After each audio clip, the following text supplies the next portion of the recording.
Hello everyone, welcome back to Vidyarthi. मैं हूं आकांक्षा, आपकी साइंस टीचर। तो भाई क्लास 6 का चैप्टर नंबर 8 हम निपटा चुके थे, फिनिश कर चुके थे और अब हम इसमें करेंगे क्वेश्चन आंसर्स। तो भाई पानी की जर्नी, पानी के अलग अलग स्टेट्स हमने पढ़ ली थी। बहुत सारी इसकी स्टेट्स होती है, इसकी जो पूरी जर्नी है वो हमने पढ़ ली थी। तो भाई अगर किसी ने अभी तक वो वाली वीडियो नहीं देखी, यानी चैप्टर की वीडियो नहीं देखी, तो जाइए फटाफट देख कर आइए। उसके बाद क्वेश्चन आंसर्स आपको बिल्कुल लगने वाले हैं क्या, मक्खन। तो शुरू करें, चलिए। एनसीईआरटी का क्वेश्चन नंबर 1 आइए देखिए। सबसे पहले क्वेश्चन नंबर 1 क्या कह रहा है, which of the following best describes condensation. ठीक है, अब हमें क्वेश्चन नंबर 1 में बताना है, यहाँ आपको 4 ऑप्शन दिए हुए हैं कि कौन सा ऑप्शन सही होगा जो अच्छे से कंडेंसेशन की डेफिनेशन बता रहा है। ठीक है, तो पहले क्या लिखा है, the conversion of water into its water vapour. ये तो एवेपोरेशन की हो गई है ना, यानी ये हो गया है गलत। The process of water changing from a liquid into the gaseous state, तो भाई ये भी नहीं है, ये भी गड़बड़ हो गया। गैसियस स्टेट में चेंज कर रहा है तो वो भी फिर एक एवेपोरेशन की तरफ ही ये जा रहा है ना, वाटर वेपर की बात हो रही है इधर, ये भी कंडेंसेशन नहीं है। The formation of cloud from tiny droplets, ये थोड़ा सा कह सकते हैं कि ड्यू टू कंडेंसेशन होता है, लेकिन कंडेंसेशन की ये डेफिनेशन तो नहीं होगी ना, इसको डेफिनेशन में तो नहीं लिख सकते, तो गलत हो जाएगा।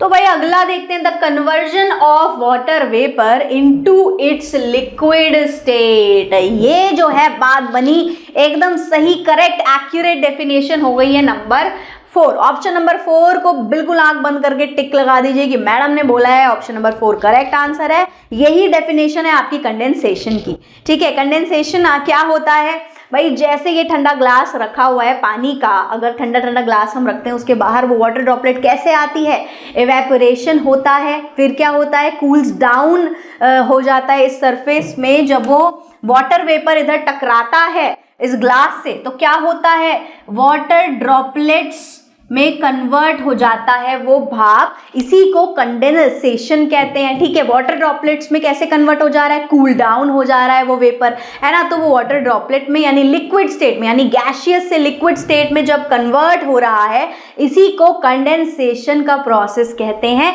आगे देखते हैं question number 2। Identify in which of the given process evaporation is very important. अब यहाँ कुछ प्रोसेस दिए हुए हैं, कुछ टेक्निक, कुछ करने के लिए आपको दिया हुआ है, इसमें से आपको बताना है कि एवेपोरेशन किसमें सबसे ज्यादा जरूरी है। ठीक है, अगर आप कलर कर रहे हो कुछ भी, अगर आप क्रेयॉन से कलर कर रहे हो, इसमें वाटर वेपर या एवेपोरेशन का कोई ऐसा सच रोल नहीं है। कलर्स इजीली ऐसे ही सूख जाते हैं, वो होते ही ऐसे हैं। ठीक है, ऑयल पेस्टल टाइप के होते हैं। अब एक्रिलिक कलर्स जो होते हैं, तो भाई हैवी पेंटिंग हो गई डिफरेंट टाइप की, इसमें भी ज़रूरी होता है कि वाटर वेपर हो, लेकिन और भी ऑप्शन देखते हैं और किस में ज़रूरी है। अब पेंसिल कलर्स में वाटर वेपर का जो है इतना ज़्यादा कुछ रोल नहीं है, लेकिन वाटर कलर, ये देखो वाटर कलर इसका करेक्ट आंसर है। क्यों है, ये वाटर कलर्स आप देख रहे हो कैसे होते हैं, गीली गीले होते हैं। जब हम पेंटिंग करते हैं वाटर कलर से पानी में और उसको थोड़ा सा डिप करके करते हैं, वो गीले गीले होते हैं। वेट करते हैं हम कि वो जल्दी से सूख जाए, है ना, वेट करते हैं ना, थोड़ा टाइम लगता है उसको सूखने के लिए। तो यहाँ पर हमें वाटर वेपर की सबसे ज्यादा क्या है, जरूरत है, यानी इवेपोरेशन के प्रोसेस की जो है सबसे ज्यादा जरूरत है। कहाँ पे, जब हम वाटर कलर्स को यूज करके पेंटिंग कर रहे हैं। तो ये हो गया इसका करेक्ट आंसर, यानी कि B option is the correct answer. Question number, अच्छा इसमें सेकंड पार्ट भी है। चलिए सेकंड पार्ट क्या है, राइटिंग ऑन पेपर विद। अगर हम पेपर पर लिख रहे हैं, किस चीज से, पेंसिल से लिख रहे हैं, एवेपोरेशन का क्या इसमें रोल है, इतना कुछ एवेपोरेशन से कुछ फर्क पड़ेगा, ऐसा तो नहीं है।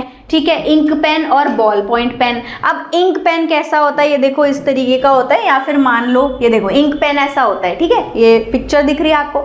इंक पेन से जब आप लिखने जाओगे, अगर आपका हल्का सा ऐसे हाथ लग गया, वो इंक पूरी फैल जाती है, हट जाती है उसी टाइम, यानी वो सूखती है, उसको सूखने का टाइम चाहिए होता है, थोड़ी देर उसको लगती है।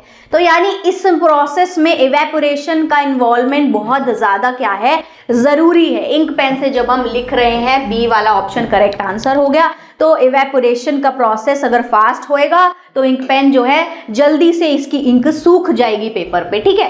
अब आपको अगर दिक्कत समस्या परेशानी होती है पढ़ाई लिखाई में तो फ्री डाउनलोड आपको ई विद्यार्थी दे देता है। हर तरह की चीज आपको, सारा स्टडी मटेरियल यहाँ पे वेबसाइट पे आप जाइए, आपको summary note, sample paper, videos, question answers NCERT के कुछ भी आपको चाहिए, बुक भी चाहिए, वो भी आप फ्री में डाउनलोड कर सकते हैं। एमसीक्यूज तो मजेदार होते ही हैं हमारे। चलिए अब अगला क्वेश्चन देख लेते हैं। क्वेश्चन नंबर 3 क्या कह रहा है भाई, we see green coloured plastic grass. आपने आजकल देखा होगा, हम कहीं जाते हैं, घूमने जाते हैं, किसी कैफे जाते हैं, किसी सैलून जाते हैं, है ना, अलग अलग जगह जाते हैं, बहुत सारी जगह है अब जहाँ पर, अब घरों में भी ऐसा हो गया है, बढ़िया सुंदर सा व्यू या डिज़ाइन दिखाने के लिए क्या करते हैं, एक ग्रीन कलर का इस तरीके का देखो रोल रोल वाला ऐसा कारपेट होता है, प्लास्टिक की ये घास होती है ना।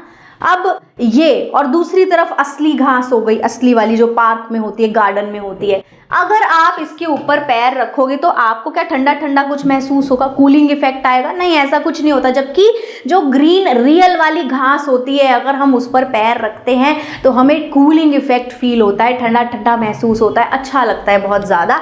ऐसा क्यों होता है, सवाल आपका ये है। तो भाई क्या होता है, जो नेचुरल घास होती है वो cools the surrounding area through evaporation. अब क्या है, उसमें पानी है, पानी किस में एब्जॉर्ब हो रहा है, घास के नीचे है मिट्टी, ठीक है, मिट्टी एब्जॉर्ब करके रख रही है पानी को, ठीक है। अगर पानी ज़्यादा भी है तो क्या होती है, एवेपोरेशन। ज़्यादा है कम है, एवेपोरेशन तो होती ही रहती है। तो एवेपोरेशन का इफेक्ट हम पढ़ चुके हैं चैप्टर में कि एवेपोरेशन होने के बाद एक कूलिंग इफेक्ट आता है ना।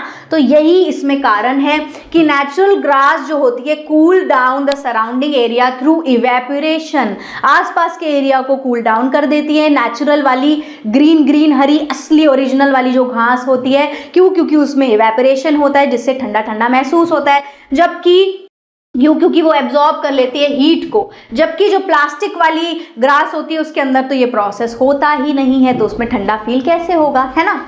तो भाई अब अगला क्वेश्चन देख लेते हैं, ठीक है। क्वेश्चन नंबर 4 क्या कह रहा है, क्वेश्चन नंबर 4 में लिखा है give examples of liquid other than water which evaporate. तो ऐसे काफी सारे लिक्विड होते हैं, विनेगर होता है, दूध होता है, ठीक है, देखो मिल्क, परफ्यूम, पेट्रोल, सैनिटाइजर, ठीक है। बस इनके अंदर देखो ये एग्जाम्पल्स बहुत ही बेहतरीन बढ़िया है। आपको भी दिमाग में जो भी आ रहे हो आपके मन में, आप अपने मन से लिख सकते हैं। ये मैंने आपको 4 बता दिए, आपको कुछ और जो भी मन में आ रहे हो वो सब आप लिख लेंगे, ठीक है। मिल्क देखो, मिल्क फटाफट जो है मिल्क भी इवेपोरेट होता है। परफ्यूम तो बहुत जल्दी, परफ्यूम, पेट्रोल, सैनिटाइजर, ये 3 एक ऐसी चीजें जो काफी जल्दी, बहुत जल्दी, ऐसे होता है ना, परफ्यूम जस्ट डाले, 1 सेकंड ठंडा ठंडा लगा और फिर वो एकदम उड़ गया, गायब हो गया, अब कुछ है ही नहीं, गीला ही नहीं है अब, फटाफट, यानी इसका इवेपोरेशन रेट काफी हाई होता है।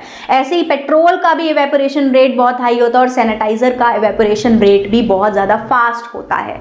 चलिए खैर, अभी हमें ये नहीं पढ़ना है फास्ट और स्लो इवेपोरेशन, अभी बस एग्जाम्पल्स देने थे। तो आपके मन में जो भी एग्जाम्पल आए, घरों में चीजें देखें, आसपास देखें और वो फटाफट लिख डालें, ठीक है। अब यहाँ एक और अगला 5th क्वेश्चन क्या है, 5th क्वेश्चन है फैन मूव एयर अराउंड, ठीक है। हवा जो होती है फैन के थ्रू वो मतलब आसपास पूरे में आती है ना, जैसे अब यहाँ ऊपर अगर फैन लगा है तो पूरे में हवा उसकी जो है फैलेगी, क्यों, क्योंकि वो इस तरीके से जो है इसकी जो ये पंखुड़ी बोल सकते हैं हम, ठीक है। तो ये पूरा गोल गोल ऐसे घूमता है, रोटेट होता है, जिसकी वजह से एयर जो है सर्कुलेट होती है। ऐसे देखो, एयर ऐसे करके सर्कुलेट हो रही है, यानी पूरे सरफेस एरिया में गोल गोल गोल गोल करके फैल जा रही है, ठीक है। अब क्रिएटिंग अ कूलिंग सेंसेशन, जब पंखा चलाते हैं, ठीक है, तो वो हवा फैलाता है जिससे एक कूलिंग सेंसेशन हमको आती है। It might seem strange to use a fan to dry wet clothes, ठीक है। ये बोल रहे हैं कि ये काफी अजीब नहीं लग रहा आपको कि जो गीले कपड़े हैं उसको हम पंखे से क्यों सुखा रहे हैं, क्योंकि वो तो कूलिंग इफेक्ट दे रहा है, कूलिंग सेंसेशन दे रहा है। जबकि हम बार बार बोल रहे हैं कपड़े कैसे सूख रहे हैं, वेपोरेशन से सूख रहे हैं, वेपोरेशन से सूख रहे हैं, है ना, हीट जब मिल रही है।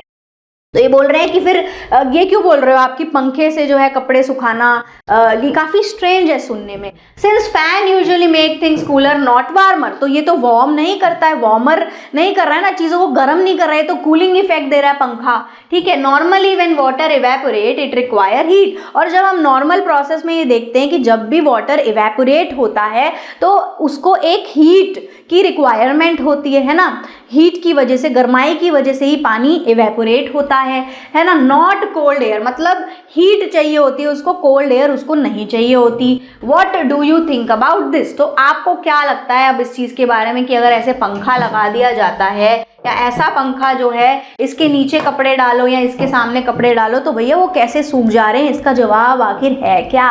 इसका जवाब बहुत ही आसान है। थोड़ी सी बुद्धि, थोड़ा सा दिमाग आपको यूज़ कर लेना है। मोनू मुझे बता देगा फटाफट कि इसका आंसर आखिर है क्या। आंसर इसका बहुत स्पष्ट और बहुत ही आसान है। एवेपोरेशन का अभी मैंने एक रेट बताया था, स्लो फास्ट बताया था ना, तो बस वही लॉजिक इसमें लगेगा। अब देखो, fan increase the air movement, ठीक है। फैन की वजह से एयर मूवमेंट जो आसपास गीले कपड़ों के हो रही होती है वो बढ़ जाती है, यानी स्पीड अप हो जाती है इससे इवेपोरेशन, ठीक है। इवेपोरेशन जो पानी की है वो स्पीड अप हो जाती है उस हवा की वजह से, क्योंकि हमने क्या पढ़ा था, एयर फ्लो इवेपोरेशन के रेट को अफेक्ट करता है ना। एयर फ्लो अगर बहुत ज़्यादा होगा तो इवेपोरेशन फास्ट होगी, अगर एयर फ्लो कम होगा यानी हवा कम होगी तो इवेपोरेशन स्लो होगी, ठीक है। The moving air helps remove the moisture faster. तो जो वो मूविंग एयर है, जो हिल रही है वो जो हवा, उससे क्या होता है, उससे ये फर्क पड़ता है कि जो मॉइस्चर होगा वो जल्दी से रिमूव हो जाएगा। Even though fan cool the surrounding, जबकि फैन कूल कर रहा है सराउंडिंग को, लेकिन उसकी मदद से इवेपोरेशन का रेट जो है वो फास्टर हो जा रहा है, ठीक है। तो ये था इसका बिल्कुल करेक्ट सही जवाब। फटाफट से इसको नोट डाउन कर लेंगे। अभी के लिए इस वाली वीडियो में इतने ही क्वेश्चन, आगे के क्वेश्चन हम करेंगे अगली वाली वीडियो में। तब तक के लिए मेरे प्यारे प्यारे क्यूडीज, बाय बाय। फिर मिलेंगे अगली वीडियो में कुछ और क्वेश्चन आंसर्स के साथ।